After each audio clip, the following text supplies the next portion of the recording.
आदित्य दिल्ली में एक साधारण जीवन जीता था और उसे अपनी प्रेमिका रिया के साथ सबसे अधिक खुशी मिलती थी। वे देर रात तक बातें करते और सपने साझा करते थे, जब तक कि रिया ने एक बार पूछा, क्या हो अगर मैं यहां ना होती। अगली सुबह एक दुखद फोन कॉल से पता चला कि रिया की एक दुर्घटना में मृत्यु हो गई है।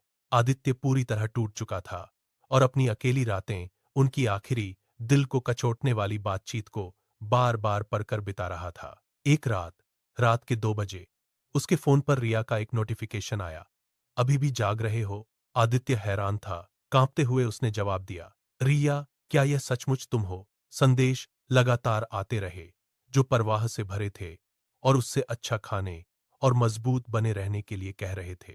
उलझन और जवाब पाने की बेताबी में आदित्य ने सच्चाई का पता लगाने के लिए रिया की सबसे अच्छी दोस्त से मुलाकात की। दोस्त रोते हुए बोला, रिया को पता था कि वह जा रही है, इसलिए उसने तुम्हारे लिए ये संदेश शेड्यूल कर दिए थे।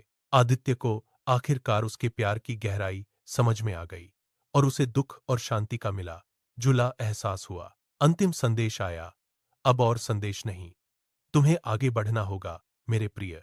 महीनों बाद आदित्य ने अपने फोन पर मुस्कुराते हुए देखा, यह जानते हुए कि उसका प्यार हमेशा उसके साथ रहेगा। 6 महीने बीत चुके थे। आदित्य रिया के बिना जीना सीख गया था, फिर भी उसकी चैट वैसे ही बनी हुई थी। हर रात वह उसका आखिरी संदेश पढ़ता था, तुम्हें आगे बढ़ जाना चाहिए। उसने फुसफुसाते हुए कहा, मैं कोशिश कर रहा हूं। एक दिन आदित्य ने एक पुराना बैकअप रिस्टोर किया। उसे 6 महीने बाद चलाएं नाम की एक फाइल मिली। जैसे ही उसने प्ले बटन दबाया, उसकी धड़कनें तेज हो गईं।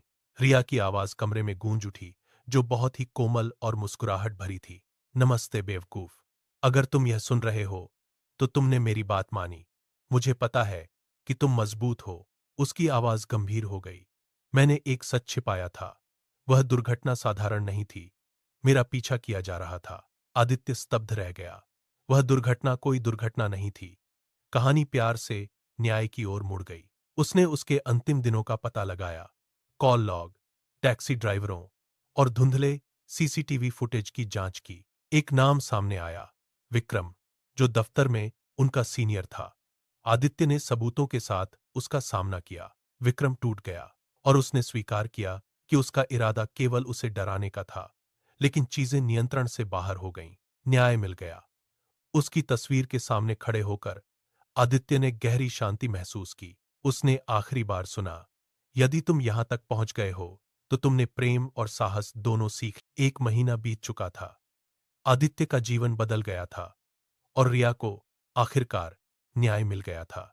उसने अपनी खूबसूरत यादों को साझा करने के लिए आखिरी मैसेज नाम का एक ब्लॉग शुरू किया। एक दिन अनन्या नाम की एक पाठक ने टिप्पणी की, आपकी कहानी साबित करती है कि सच्चा प्यार मौजूद है। आदित्य ने शुरू में उसे नजरअंदाज कर दिया था, लेकिन उसकी लगातार टिप्पणियों ने एक गहरी और अर्थपूर्ण बातचीत को जन्म दिया। उन्होंने अपने दुख को साझा किया और एक दूसरे की हानि की समझ में सांत्वना पाई। आदित्य फिर से मुस्कुराने लगा, उन यादों में ताकत पाकर जो कभी बोझ जैसी लगती थीं। एक दिन अनन्या ने मिलने के लिए कहा। आदित्य पहुंचा। वह घबराया हुआ था, लेकिन अजीब तरह से आशान्वित भी था। अनन्या ने एक छोटी डायरी पकड़ी और फुसफुसाते हुए कहा, यह रिया की थी। वह मेरी चचेरी बहन थी। उसने खुलासा किया, रिया ने मुझसे कहा था कि अगर तुम कभी टूटा हुआ महसूस करो तो मुझे ढूंढ लेना। आदित्य ने पूछा, क्या तुम मेरी जिंदगी में सिर्फ उसकी वजह से आए हो? अनन्या धीरे से मुस्कुराई और जवाब दिया, नहीं, मैं तुम्हारी वजह से रुकी थी कि तुम कौन हो। आदित्य ने अपना अंतिम ब्लॉग पोस्ट लिखा, यह महसूस करते हुए कि उसकी कहानी अभी शुरू हो रही थी, खत्म नहीं।